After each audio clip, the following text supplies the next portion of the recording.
From now on, Holy Father, not my will, but your will be done. I said, Father, you have chosen me. Give me the strength to obey. I will follow you no matter what it takes. If you know me, you cannot be neutral about me. Either you will hate me or you will love me. Because there is only one important business in the world. It is the business of salvation.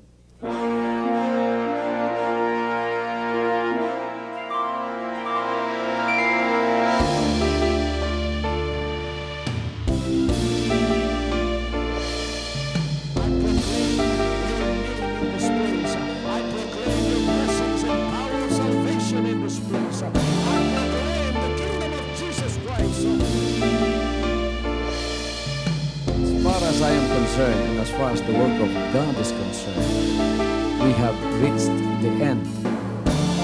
Last September 13, 2003. When you find God, you find His love. Because God is love. Ganon ang pag-ibig ng Panginoon. Walang katapusan na yan ay bumabalik-balik sa atin. If you want to receive, you have to give. Receive it by faith and say, Lord, I will touch up.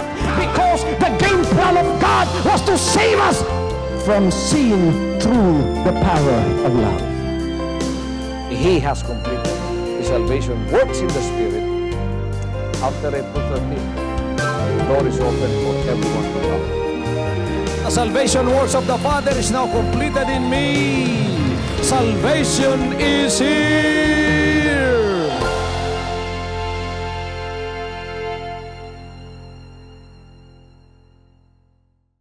Alam ng Panginoon kung saan papunta ang gawain niya because He is not a God of the future or the past. He is a God of the present. Lahat para sa Kanya, presente.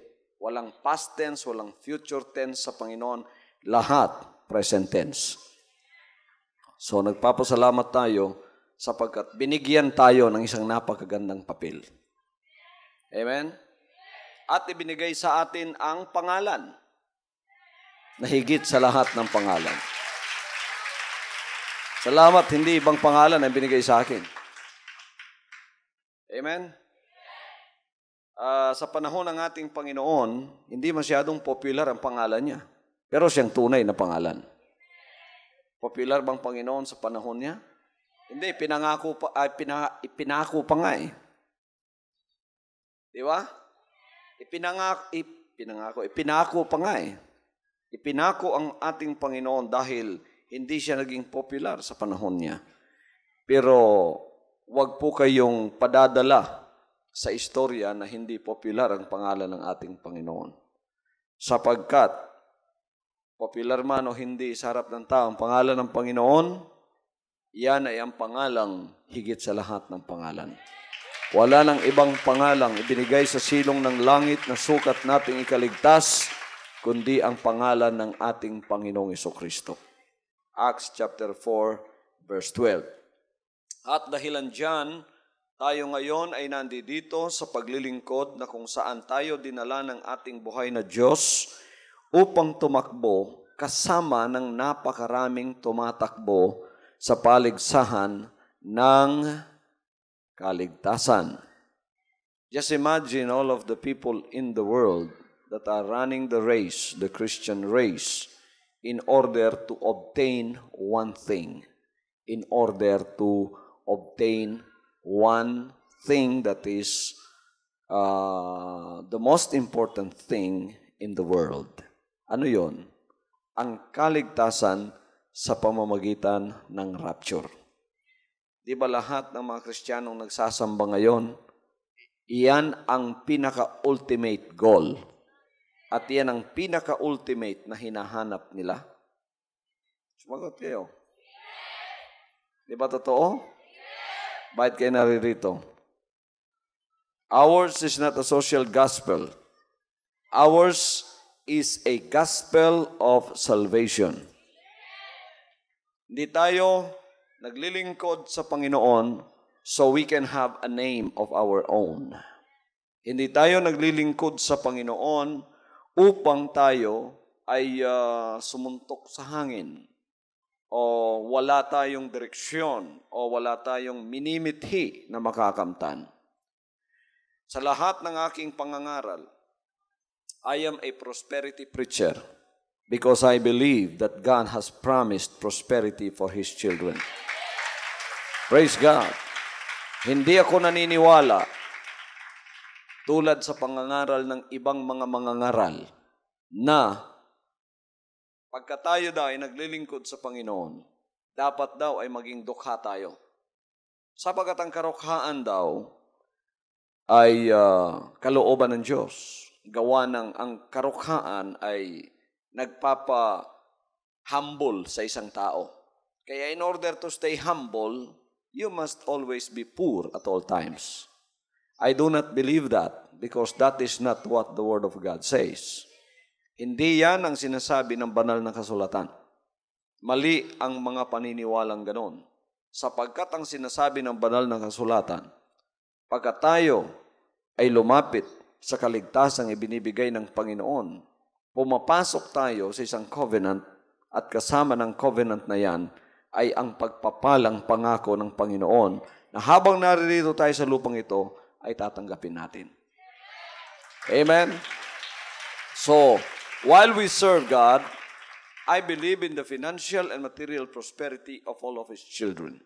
Pagka tayo nag-surrender ng sarili natin, pagka tayo'y gumawa sa lahat ng kalooban ng ating Panginoon, pagka nanumbalik loob tayo sa Kanya with all of our hearts, with all of our minds, with all of our spirits, binalik natin sa Kanya ang ating paningin, naging single eye tayo sa Kanya, magkakaroon ng epekto ang Kanyang mga pangako sa ating buhay. But more than that, I am also a preacher or a servant of God that preaches the truth about the soul and salvation of the soul without fear or favor. Amen? Yan ang pinaka-paramount na pangangaral na ipinapangaral ng inyong lingkod dito ng Diyos sapagkat ang pinakamahalaga sa tao ay walang iba kundi ang kaligtasan ng kanyang kaluluwa. It is Jesus Christ Himself who gave so much importance to one thing. And we are reiterating that importance. And this is the importance of our soul. Siya rin mismong nagsabi at sinabi niyang, what doth it profit a man if he gains the whole world and lose his own soul? Ano raw mapapala natin kung tayo maangkin natin ang buong sanlibutan at mawala ang ating kaluluwa? Ibig sabihin, mayroon ding mga taong pinagpapala sa mga material at financial na bagay kahit wala sa Diyos. Mayaman din sila, tinatamasa rin nila ang kayamanan ng sanlibutan ito, ngunit sila ay wala sa Diyos. Sabi ng Panginoon, walang kabuluhan ang buhay na nagtatamasa ng karangyaan sa sanlibutan ito, ngunit wala naman ang kaligtasan ng kanyang kaluluwa. Kaya inuna ng Panginoon, nung siya'y naririto, ang kahalagahan ng kaligtasan ng kaluluwa ng isang tao. Siya rin ang nagsabit, sinabi niyang, seek ye first the kingdom of God and His righteousness, and all these things shall be added unto you. Hanapin muna ninyo ang kaharian ng Diyos at ang kanyang katuwiran, at ang lahat ng mga bagay na ito, sabi niya, ay idadagdag sa inyo. So itong ating magandang balitang pinapangaral ay isang kompletong magandang balita. We do not belong to to both extremes of the belief of people. Yung isa namang spiritual, very extreme naman. He is so heavenly minded that he is no earthly good. Sabi niya, tama na itong ako spiritual. Kailangan ako'y dukha upang ako'y manatiling humble. That is extreme belief. Yun namang isa, sabi niya, hindi ko na kailangan ng spiritual, basta't ako'y marangya sa sanlibutan ito. We do not believe that either. because that does not rhyme with what Jesus Christ teaches. Ano ang ating paniniwala? Uunahin natin ang kaligtasan ng ating kaluluwa. We will not jeopardize the salvation of our soul because of material or financial things in this world. Uunahin natin yan. Kung ano man ang nakahadlang sa kaligtasan ng ating kaluluwa, itatabi natin at uunahin natin na hahanapin ang kanyang kaharian. Huwag tayo, sabi niyo, mag-alala sa mga bagay na inaalala ng mga hentil, sapagkat yan ay idaragdag na lang ng Panginoon pagka tayo ay matuwid sa kanyang harapan.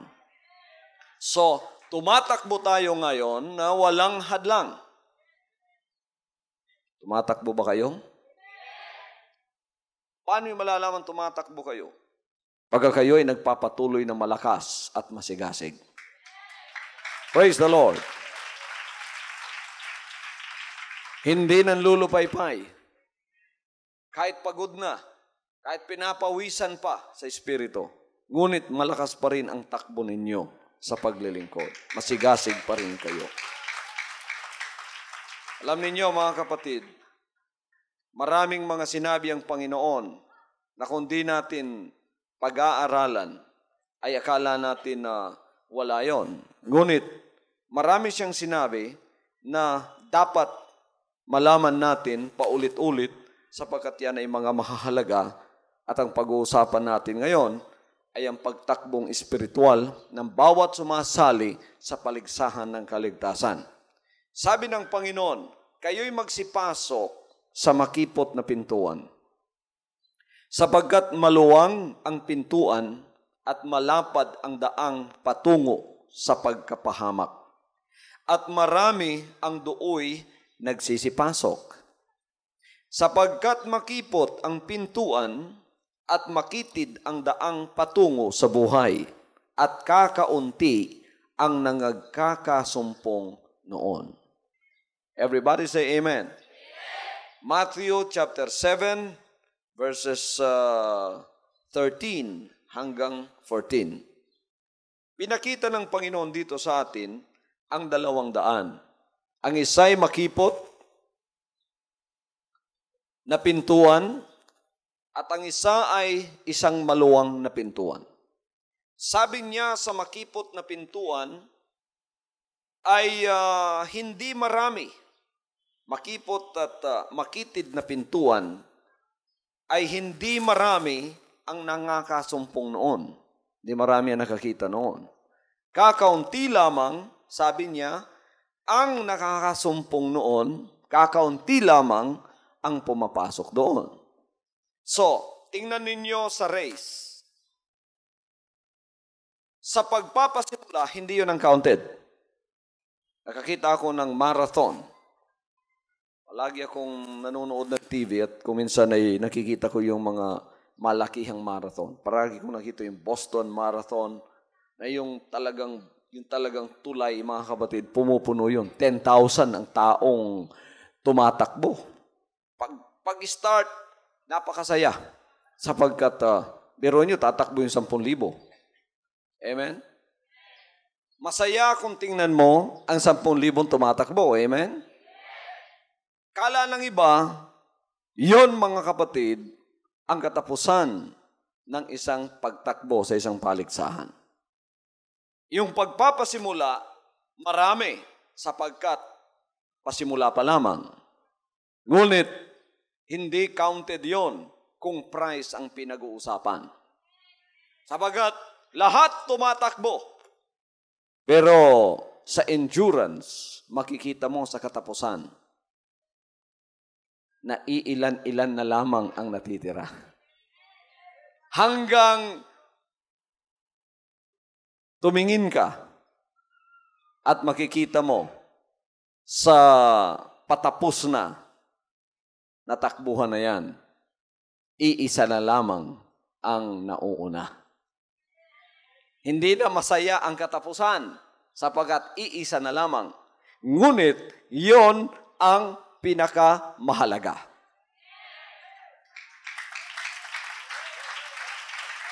So, okay din yung maraming nagpapasimula sapagkat masaya. May mga kaibigan ka doon, may mga kamag-anak ka siguro, kasama mo lahat. Ang sayang tumatakbo lahat. Pero hindi yun ang counted eh. Pagka tumatakbo ka. Ang tinitingnan diyan kung sino ang makakatapos at kung sino ang hahantong sa finishing line. Yon ang pinakamahalaga. Kaya, yon ay inilantulad ng ating Panginoon sa isang pagtakbo. Katulad ng binasa natin na sinabi ni Apostol Pablo sa 1 Corinthians chapter 9, ito ay karugtong ng sinabi ni Jesus Christ, na dito ay nakita rin niya nung siya naririto kung paanong tumatakbo ang mga tao sa kaligtasan na kanilang sinasalihan. Sa 1 Corinthians na sinabi ni Paul, sabi niya, hindi ba ninyo alam ng lahat ng nagsisitakbo sa paligsahan ay nagsisitakbong lahat, ngunit isa lamang ang tumatanggap ng gantimpala o nagtatamo? Sabi niya, tumakbo kayo upang kayo ay magsipagtamo. So, kahit marami tayo sa paglilingkod, dapat ang paningin natin individual sa price. Huwag kayong tumingin sa mga kasamahan ninyo pagka kayo'y tumatakbo na.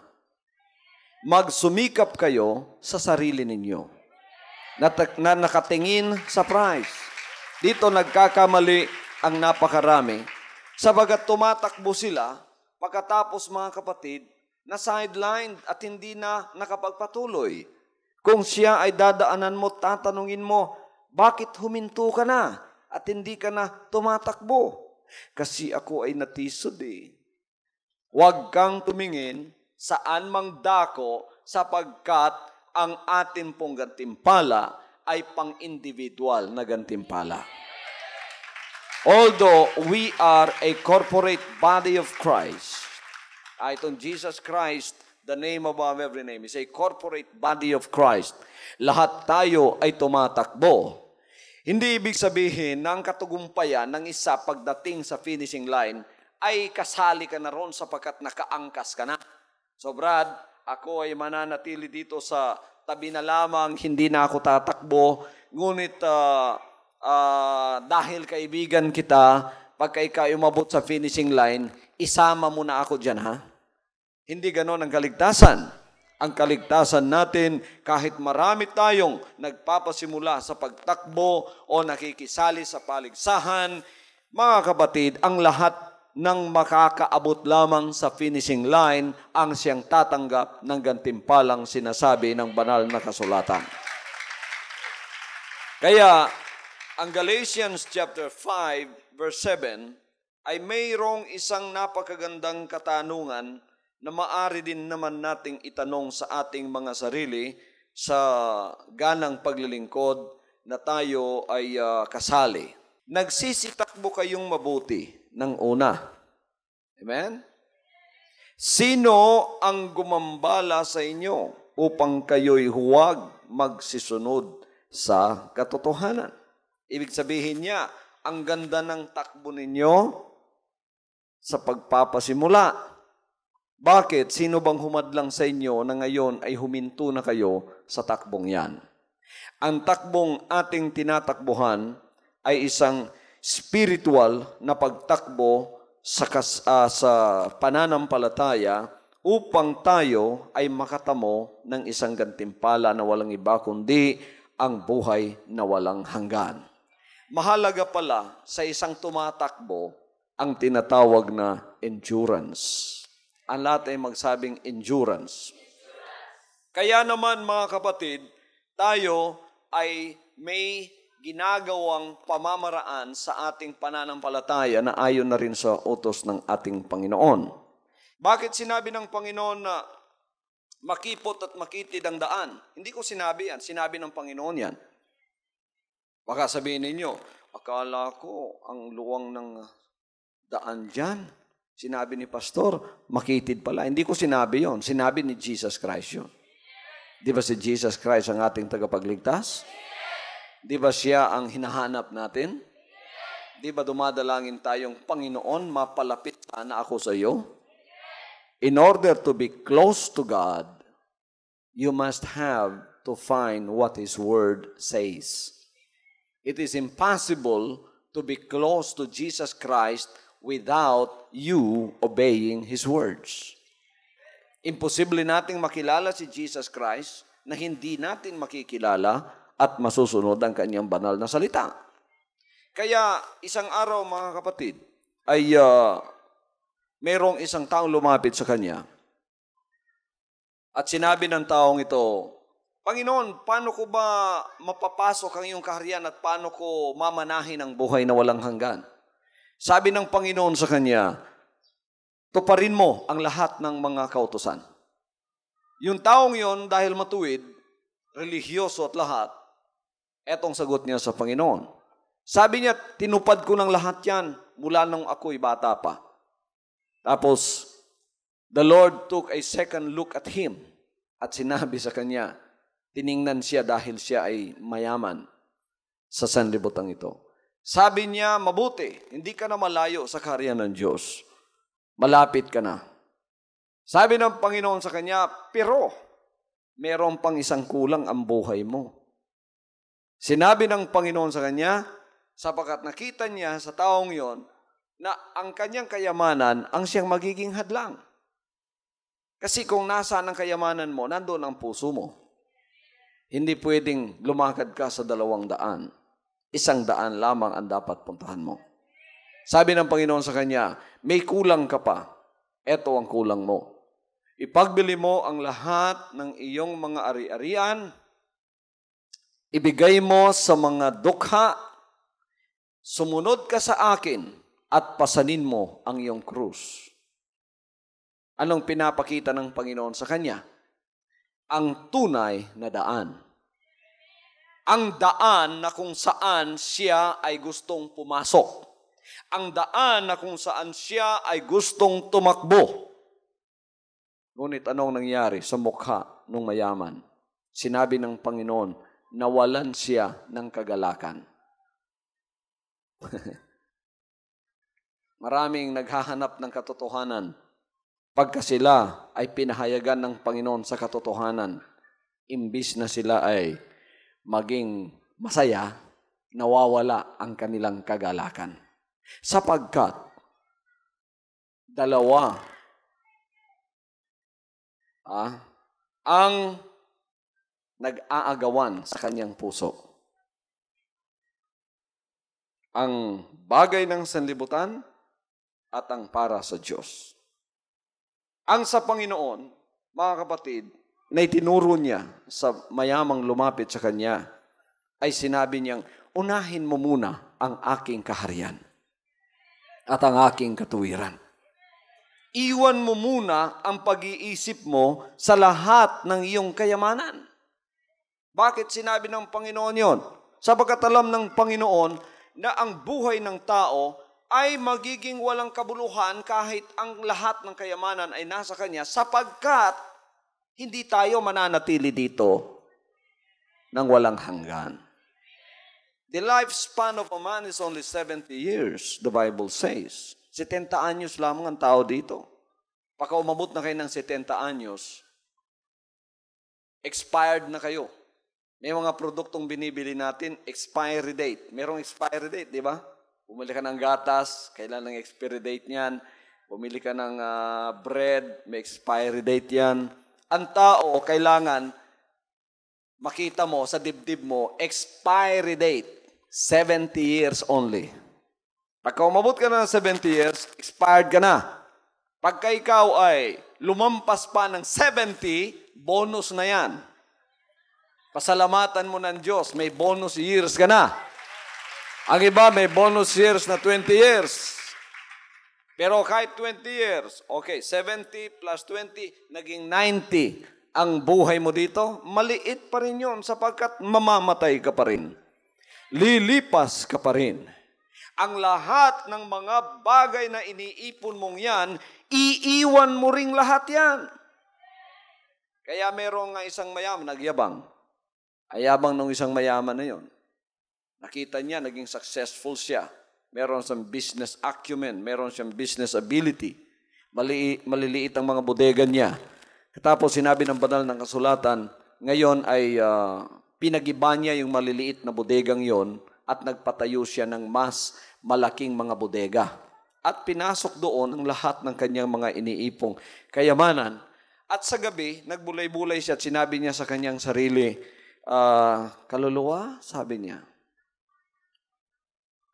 Lahat ng mga kaluluwa ay magsabing, praise the Lord. Praise the Lord. Sabi niya sa kanyang kaluluwa, kumain ka, uminom ka, magsaya ka.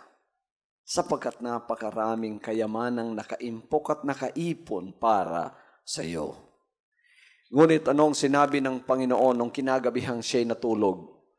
Na naginip siya at sinabi ng Panginoon sa kanya, hoy, haling, sa gabing ito, kukunin ang iyong kaluluwa.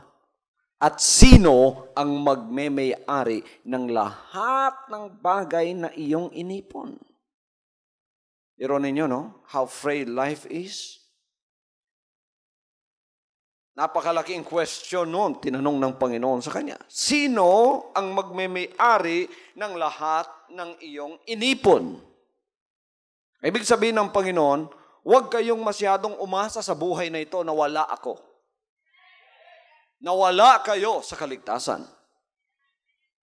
Tapos dinugtungan niya at sinabi niya, ganyan ang mangyayari sa mga taong mayaman sa sanlibutang ito, ngunit hindi mayaman sa harap ng Diyos.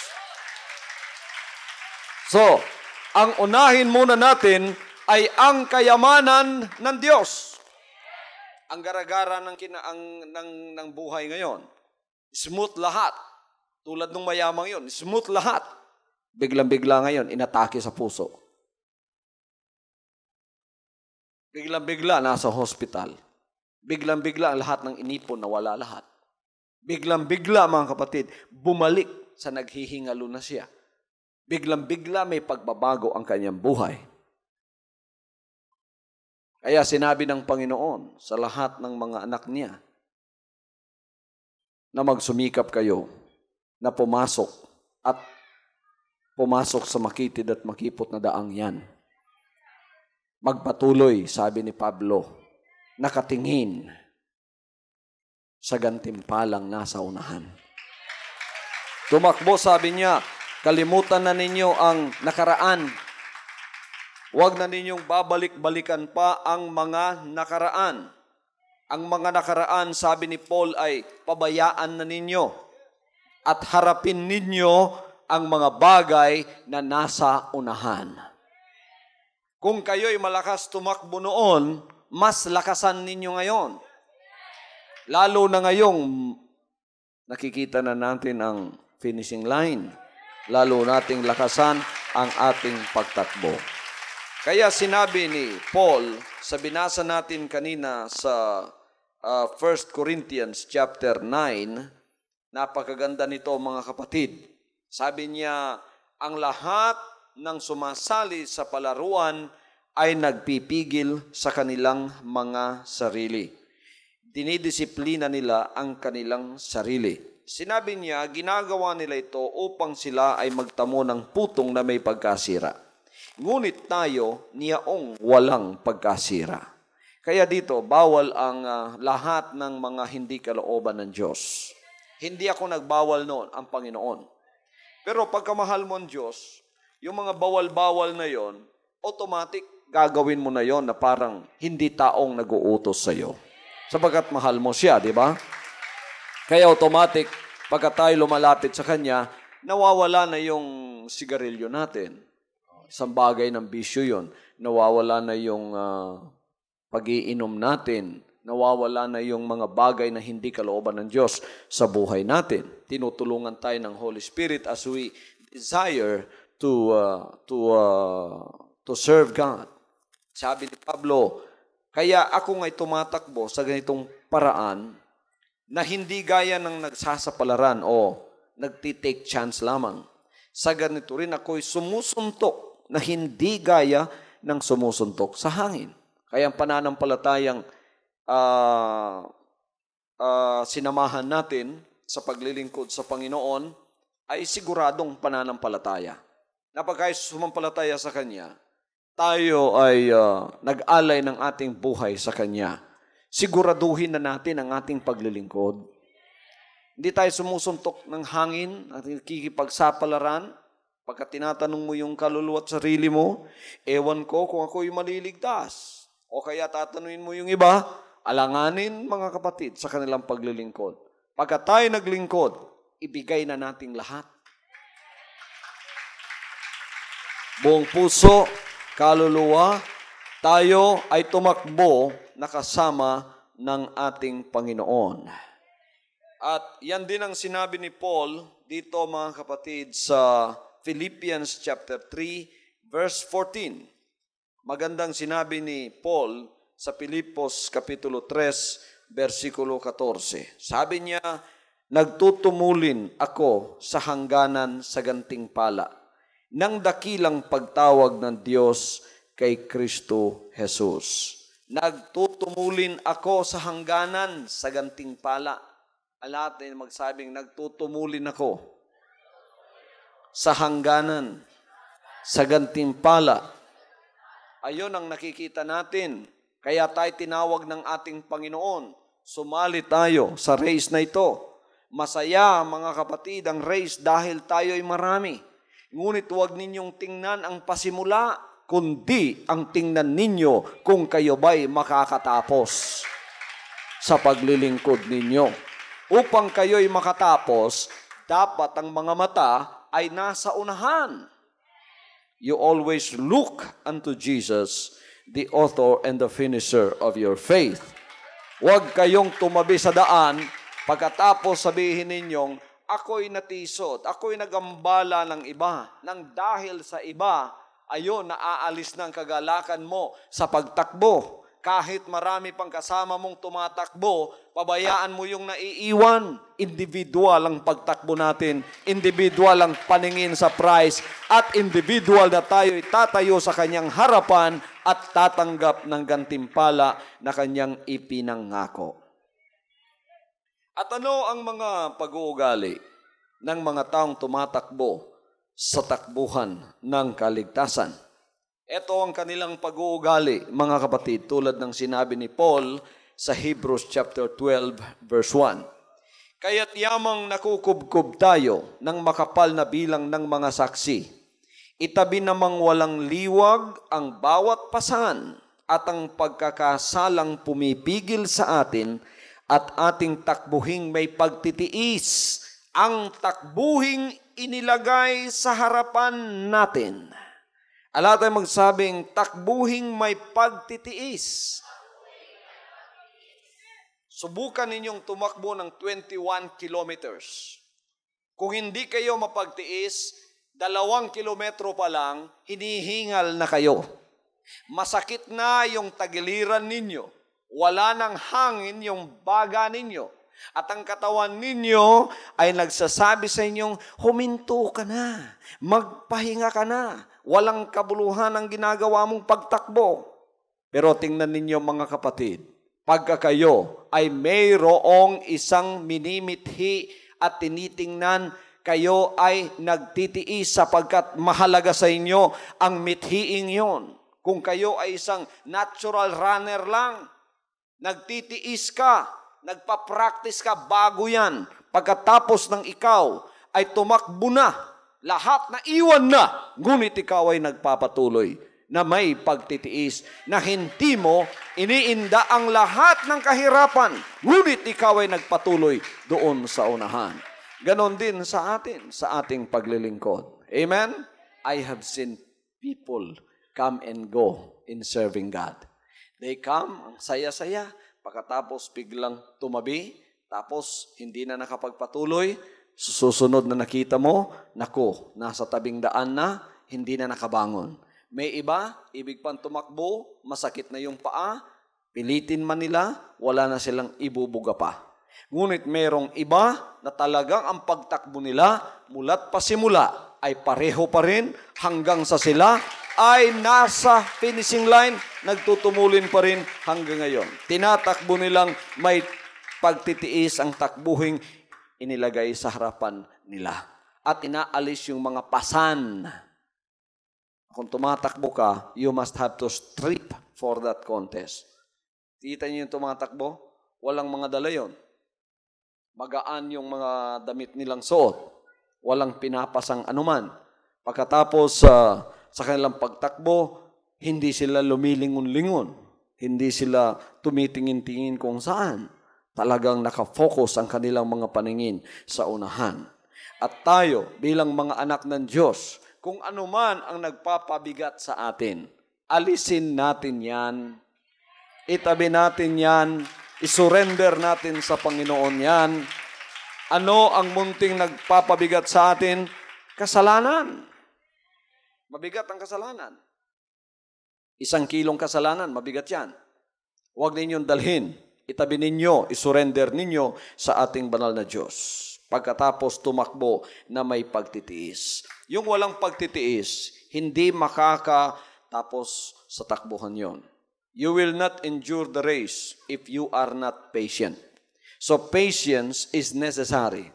Kailangan maging isang pag-uugali ang pagtitiis sa lahat ng mga anak ng Diyos. Yung walang pagtitiis, makikita natin, nakatabi na sila at hindi na nakapagpapatuloy.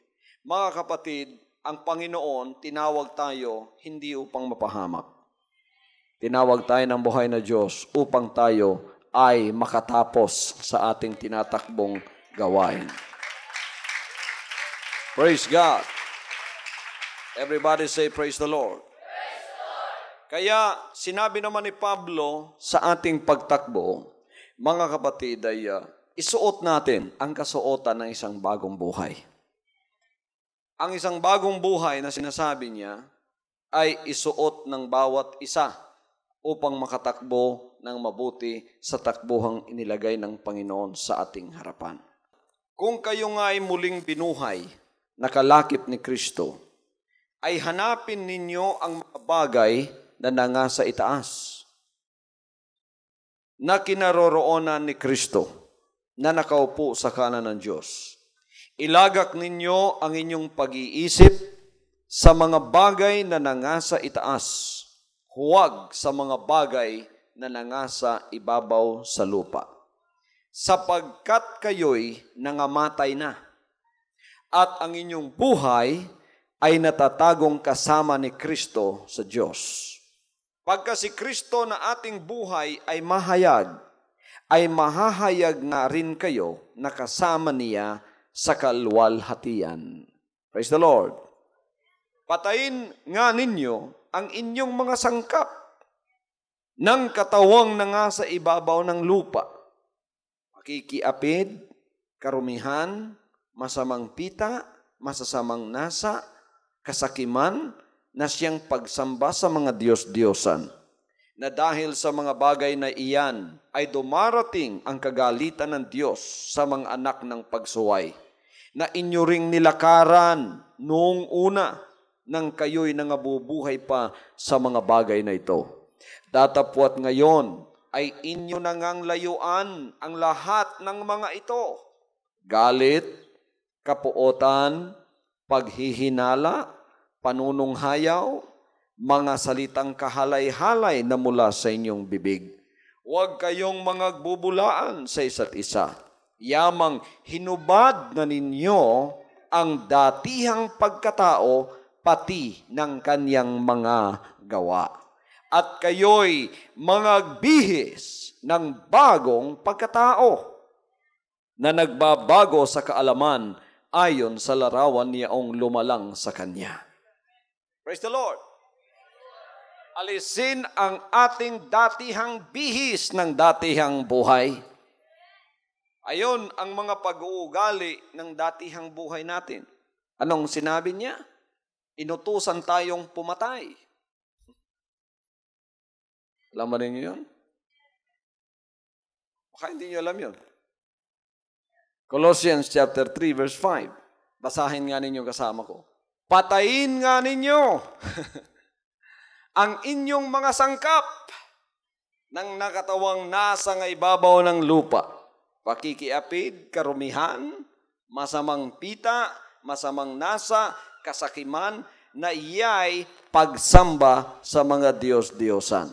Ano pa? Verse 8. Layuan ninyo ang mga ito, galit, kapuotan, paghihinala, panunungayaw, mga salitang kahalay-halay. Huwag kayong mga bubulaan ang isa't isa. Yamang hinubad na ninyo ang datihang pagkatao, pati ng kanyang mga gawa. Kaya magaang na tayo. Tumatakbo tayo at hinubad na natin ang lahat ng nakapagpapabigat sa atin. At tumatakbong matulin sapagkat bagong bihis na tayo, ang bihis ng bagong buhay nasa sa atin na. Sabi ng verse 12, eto mga kapatid, ang ating basahin sa Colossians 3:12. Mga bihis nga kayo, gaya ng mga hinirang ng Diyos, na mga banal at minamahal ng isang pusong mahabagin, eto ang ibihis natin, mahabagin, ng kagandahang loob, ng kababaan, ng kaamuan, ng pagpapahinuhod. Mangagtiisan kayo sa isa't isa at mangagpatawaran kayo sa isa't isa. Kung ang sinuman ay may sumbong laban sa kaninuman, na kung paanong pinatawad kayo ng Panginoon, ay gayon din naman ang inyong gawin. At sa ibabaw ng lahat ng mga bagay na ito, ay mangagbihis kayo ng pag-ibig na siyang tali ng kasakdalan. Okay, bagong bihis na tayo ngayon. Ang ating datihang suot ng datihang pagkatao natin, hinubad na natin dahil mabigat yon, at ngayon ibinihis na natin ang bagong bihis ng isang bagong buhay kay Kristo at tumatakbo na may kagaanan. Hallelujah! At ang bigkis na ating mga kasuotan ay walang iba kundi ang bigkis ng pag-ibig. Inulit na naman dyan, sinabi ng Panginoon na mangagtiisan kayo sa isa't isa. Mangagpatawaran kayo sa isa't isa. Kaya kung ginagawa mo yan, hindi ka na natitisod sa iyong kapwa. Kung sino man ang gumawa ng hindi maganda sa iyo, pinapatawad mo na. Hindi ka nagtatanim sa puso mo. Nagpapatuloy ka. Okay, kapatid, pinapatawad. Huwag mo nang isipin pa yung nakaraan. Kapag tumatakbo ka, di ba may iniiwanan ka? Sabi ni Pablo, huwag mo nang lingunin pa yung mga nakaraan. Tingnan mo yung nasa unahan na hindi mo pa inabot. Hallelujah! Everybody say, praise the Lord. Nagpapakalalim tayo sa ating mga paglilingkod sa Kanya. Lumalalim ba kayo? Lahat ng lumalalim sa Panginoon ay magsabing, praise the Lord. Praise the Lord. Yan ang pinakamahalaga sa Kristyanismo ngayon. Dahil ako ay nakakita na sa Kristyanismong mababaw. Tinatawag na ang babaw ng kaligayahan. Merong lumapit sa akin, sabi niya, pagka mangaral ka sa simbahan ko, pastor, huwag kang mangaral ng iba. Ang ipangaral mo dito, pag-ibig lang. Sabi ko, kung mangangaral ako ng tithes dyan, sabi niya, huwag, mawawalan ako ng maraming members. Hindi pala malalim ang kapatid na yon. Marami palang tumatakbo doon, marami pang dinadala.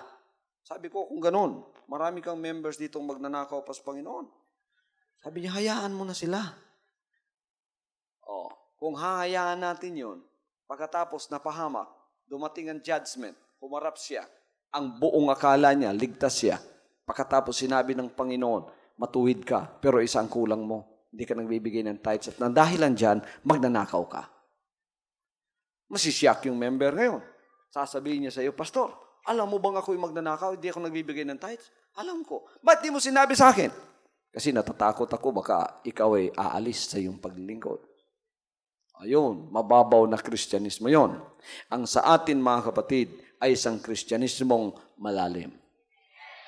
Balance na pagsusunod sa ating Panginoon.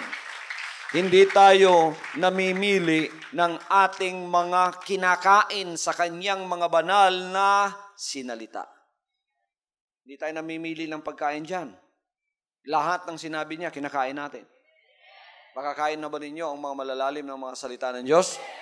Yung mga karne, kayang-kaya na ba ninyo? Tatanda na nga ninyo eh. Kung di pa nyo kaya yan, kulelat na kayong talaga. Baka hindi kayo lumalago sa paglilingkod ninyo. Bata pa rin kayo. Dede pa rin kayo. Magagalit ng Panginoon sa inyo niyan. Kung meron kayong anak sa bahay, dumedede pa rin eh. 30 anyos na. Anong masasabi ninyo sa kanya? Pagka ako'y bumibisita riyan, ang una ninyong gagawin, tatago ninyo yan. Bakit? Nakakahiya. Ngayon, bilang mga Kristiyanong palalim, kasi pagka nagpapalalim na, mga Kristiyano kasing napakarami, hinahanap yung mababaw na Kristyanismo. Pagka nagpapalalim na, naku, nagsisipagtalsikan na. Kasi sa malalim na Kristyanismo, meron kang responsibilidad na gagawin. Amen?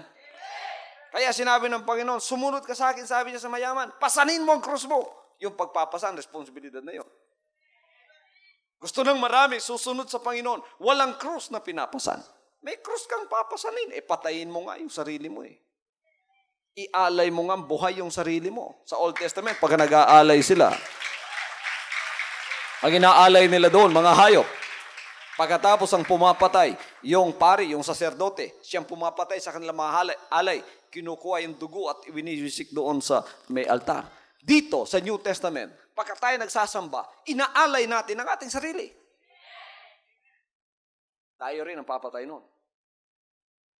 Anong ialay ninyo?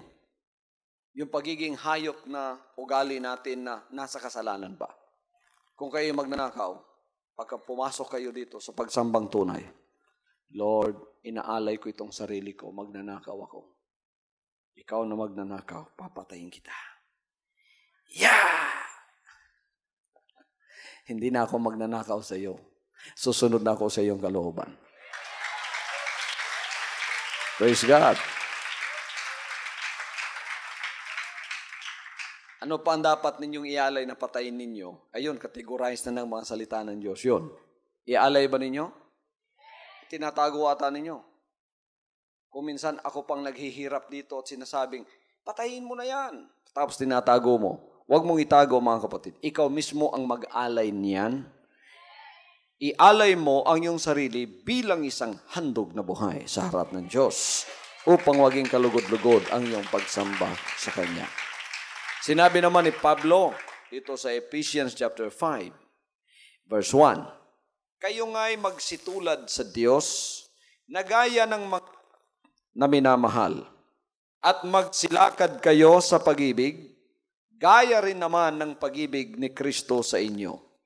At ibinigay dahil sa atin ang Kanyang sarili, na hain at handog sa Diyos upang maging samyo ng masarap na amoy. Ngunit ang pakikiapid at ang lahat ng karumihan o kasakiman ay huwag man lamang masambit sa inyo gaya ng nararapat sa mga banal, o ang karumihan man, o ang mangmang na pananalita, o ang mga pagbibiro, o di nararapat kundi kayo'y mangagpasalamat, sapagkat talastas ninyong lubos, na sino mang mapakiapid o mahalay o masakim na isang mapagsamba sa mga Diyos-Diyosan ay walang anumang mamanahin sa kaharian ni Kristo at ng Diyos. Huwag kayong madaya ng sino man ng mga salitang walang kabuluhan, sapagkat dahil sa mga bagay na ito'y dumarating ang galit ng Diyos sa mga anak ng pagsuway. Huwag kayong makibahagi sa kanila, sapagkat nung panahon kayo'y kadiliman, datapwat ngayon kayo'y kaliwanagan sa Panginoon. Magsilakad kayong gaya ng mga anak ng kaliwanagan. Sapagkat ang bunga ng kaliwanagan ay nabubuo ng kabutihan at katwiran at katotohanan na inyong pinatutunayan ang kinalulugdan ng Panginoon. At huwag kayong makibahagi sa mga walang mapakinabang na gawa ng kadiliman, kundi bagkus inyong sawatain. Sapagkat ang mga bagay na ginagawa nila sa lihim ay mahalay na salitain man lamang, datapwat ang lahat ng mga bagay pagkasawata ay tinatanyag ng kaliwanagan, sapagkat ang lahat ng mga bagay na itinatanyag ay kaliwanagan. Kaya sinasabi niya, gumising kang natutulog at magbangon ka sa gitna ng mga patay at liliwanagin ka ni Kristo. Everybody say, praise the Lord. Praise the Lord. Ayan mga kapatid, ang sinabi ng ating apostol na si Pablong inulit doon sa mga taga-Epeso. Yang bagong kasuotan na yan ang dapat manatili sa bawat Kristiyano. Kung tayo'y ibig tumakbo ng malakas sa takbuhan na hinahanap natin o idinalangin nating masasalihan natin at ibinigay nga ng Panginoon sa atin, ayan ang sikreto ng pagtakbo sa kanyang harapan. Alam ninyo, dumarating na ang panahon na matatapos na ang lahat ng mga paglilingkod. At ang nasa unahan ay walang iba kundi ang Panginoong nakahawak sa buhay na walang hanggan. Nang makatatapos niyan ay siyang aangkin. Kala ng iba, sa rapture, ay biglang-bigla magbabago siya.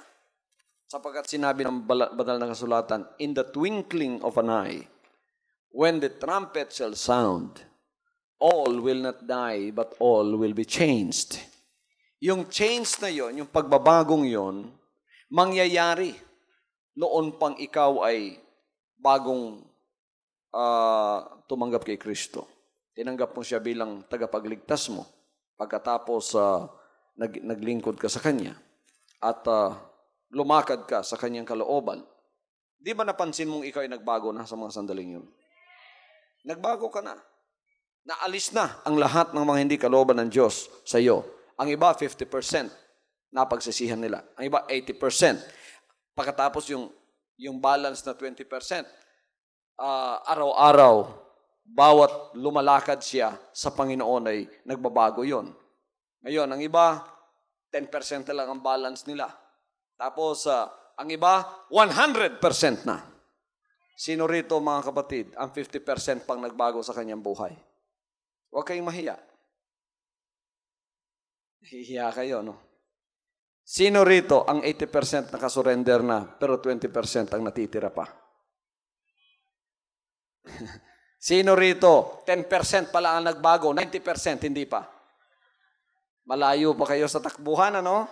Alam ninyo ngayon kung ano ang distansya ninyo sa pagbabagong yan.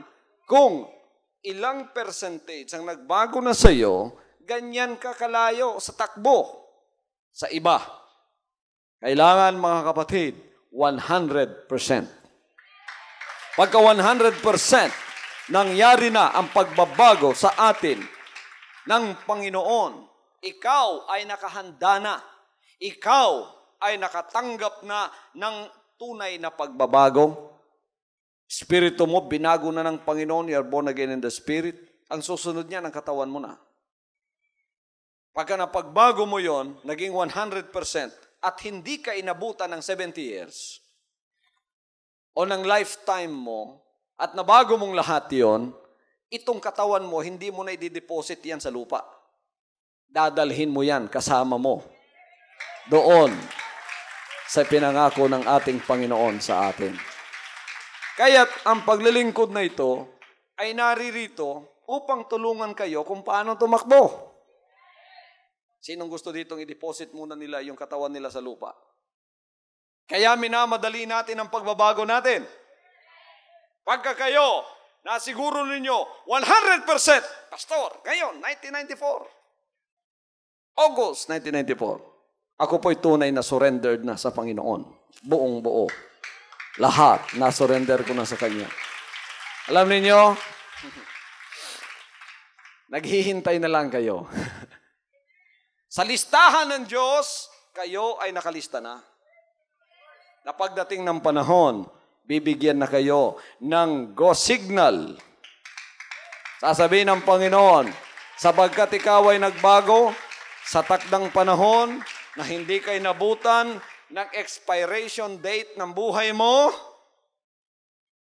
ito ang passport mo, pati katawan mo, dadalhin mo.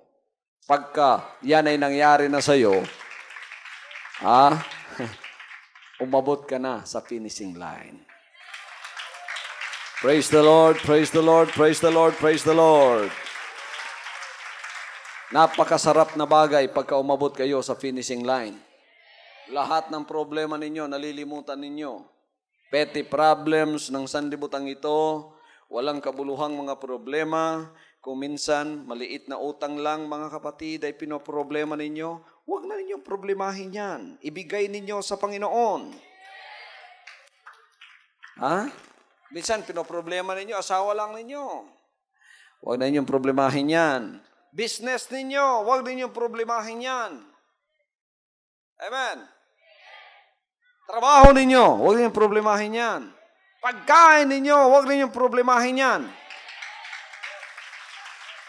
Ano muna ang problemahin ninyo? Ang tinatakbuhan ninyo. Saan na ba kayo sa takbuhan ito? Malakas pa ba kayong tumakbo? Mahina na ba kayo? Wala na ba kayong siglat, kagalakan sa pagtakbo? Pipilay-pilay na ba kayo? Sa Espiritu ito lahat nangyayari. Saan na kayo? Saan na kayo banda sa takbuhan? Tumatakbo pa ba kayo? O lumalakad na lang? Praise the Lord! Paano mong alam na ikaw ay lumalapit na sa finishing line? Pagkabawat araw, may pagbabagong nangyayari sa iyo. Sa mga bagay na hindi pa nagbago. Kaya tinanong ko kanina kung ilang percentage ang nagbago sa inyo. Kung 50%, 50% ang natakbo mo. Ngayon, kung nung nagpasimula kang na-surrender sa buhay mo, 50%. Ngayon 1994, 50% pa rin. 50% pa rin ang natakbo mo. Nandoon ka pa rin. Kaya kung minsan nananaginip ka, ang bigat-bigat ng paa mo. Bakit di ko maiangat yung paa ko? Ang bigat-bigat sa pagtakbo ko. Sapagkat nandoon ka pa rin. Ngayon, gusto ka bang umalis sa 50%? Ilan ang gusto mo na naman surrender sa Kanya sa buwang ito? Pastor, 20%. Dadagdagan ko. Di 70% na. Ayun ang natakbo mo. Ngayon, kung gusto mong takbuhin lahat yan, sa isang iglap lang, mga kapatid, surrender mo lahat. Kaya isusurrender mo ng buhay mo. Kung ikaw ay magagalitin at hindi mo maalis-alis sa buhay mo, iyan ang hadlang mo, hanggang dyan ka lang. Baka maabutan ka, hanggang dyan ka lang, hindi mo matatanggap yung gantimpalang ipinangako ng Panginoon. Ibigay mo na sa Kanya at isurrender mo na lahat. Pagka ikaw ay na-surrender na, umabot ka na, naka-step ka na sa finishing line, naghihintay ka na lang na gantimpala mo. You are already qualified for the rapture na buhay. Hallelujah! Itong Jesus Christ, the name above every name, kasama ito sa paligsahan ng napakaraming tumatakbo ngayon. Maraming tumatakbo ngayon. May Catholic, may Protestant, may Mormon, may El Shaddai, may JIL. Kasama tayo, Jesus Christ, the name above every name. Kaya malakas ang pagtuturo ko ng mga bagay na ito dito. Sabagat ayaw kong mahuli kayo. Praise God! Praise the Lord! Gusto ko, umuna tayo.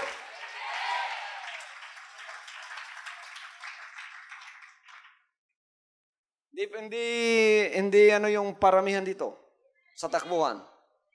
Maganda yung marami, masaya. Napakarami natin tumatakbo ngayon kahit hindi natin nakikita yung marami dahil hindi natin kasama dito. Pero maraming tumatakbo, ano, di ba? Huwag niyo tingnan yung marami. Masaya, nako, marami. Huwag niyo tingnan yun. Tingnan ninyo kung ako ba ay makapagpapatuloy. Dito sa ating paglilingkod, pinapangaral ko ito sapagat gusto kong tayo ay umuna sa finishing line. Bakit?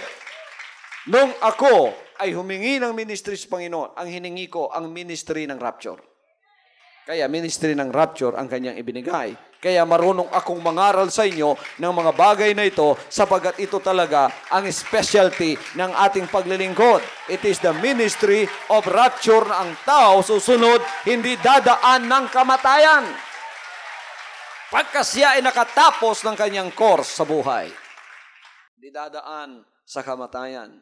Pagka kayo, 100%, na bago na ng Panginoon. Ngayon, sa pangangaral ng mga salita ng Diyos na kinakain niyo dito, 100% na bago kayo.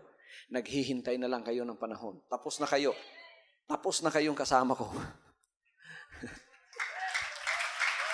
Panginoon, praise God.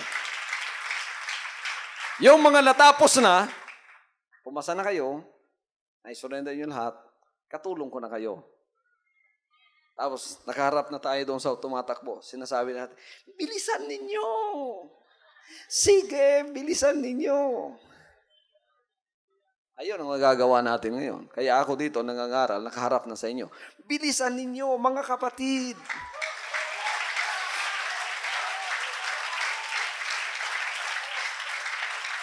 Pagka sinasabi mo, Pastor, tulungan mo ako. Hindi ako makakapunta riyan at kakargahin at tutulungan kita. That is against the rule. Anong masasabi ko? Alisin mo yung nagpapabigat sa paa mo. Naku! Amen! Praise the Lord. Mabigat ka kasi kaya madali kang mapagod. Mayroon ka pang hindi isinurrender.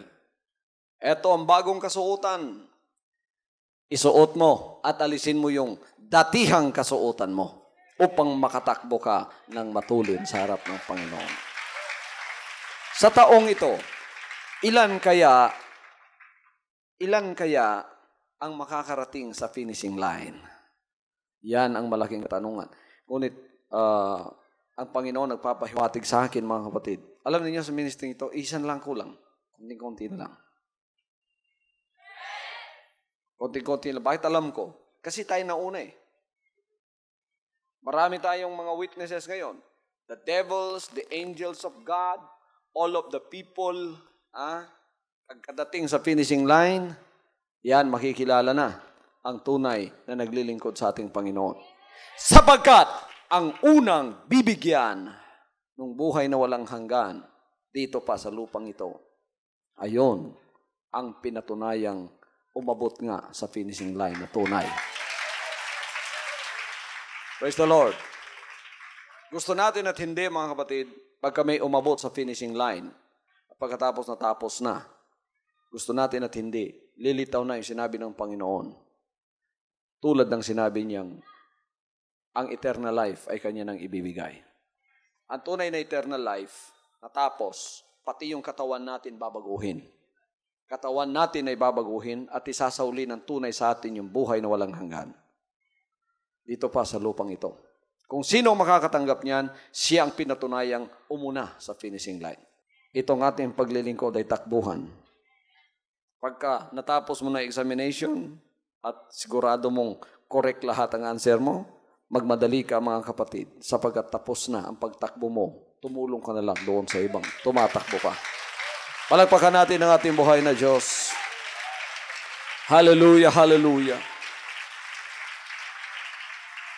Para doon sa mga nasa harap ng kanilang telebisyon, hawakan ninyo inyong television sets at ako'y mananalangin para sa inyo. Yung may mga problema sa kanilang mga pamamahay, ako'y specifically mananalangin sa inyo. Yung may mga problema sa kanilang mga asawa, asawang lalaki at asawang babae, pagpalain kayo ng Panginoon, Amang banal, bigyan po ninyong kapayapaan ang kanilang pamamahay. At yung pong may mga problema sa kanilang mga asawa, either asawang lalaki o asawang babae, ibalik po ang kapayapaan at kayo ang maging ulo ng pamamahay na yan. In Jesus' name. Yung may mga problemang finansyal, humawak kayo sa inyong television sets. Panginoon Diyos, ito pong may mga problema sa kanilang finansyal. Kumakapos ang kanilang finansyal. Ang iba naman may mga pagkakautang at hindi nila kayang bayaran at mabigat para sa kanila.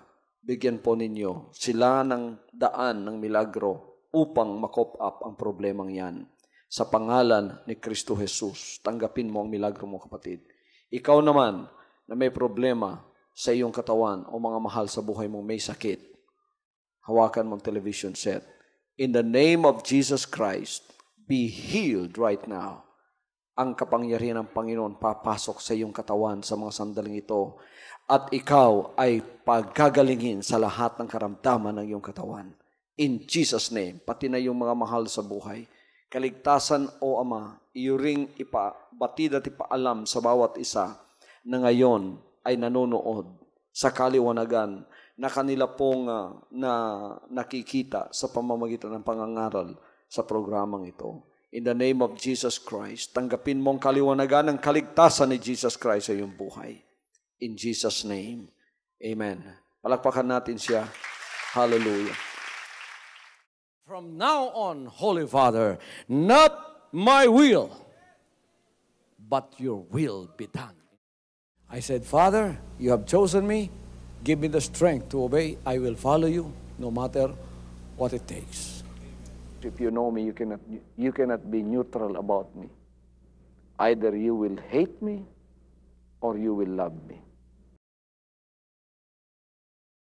Because there is only one important business in the world. It is the business of salvation.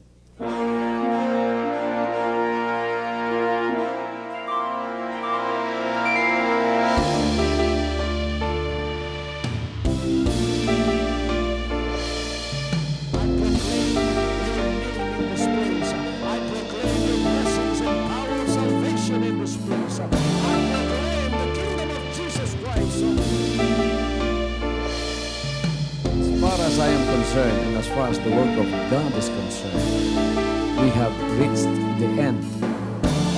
Last September 13, 2003. When you find God, you find His love.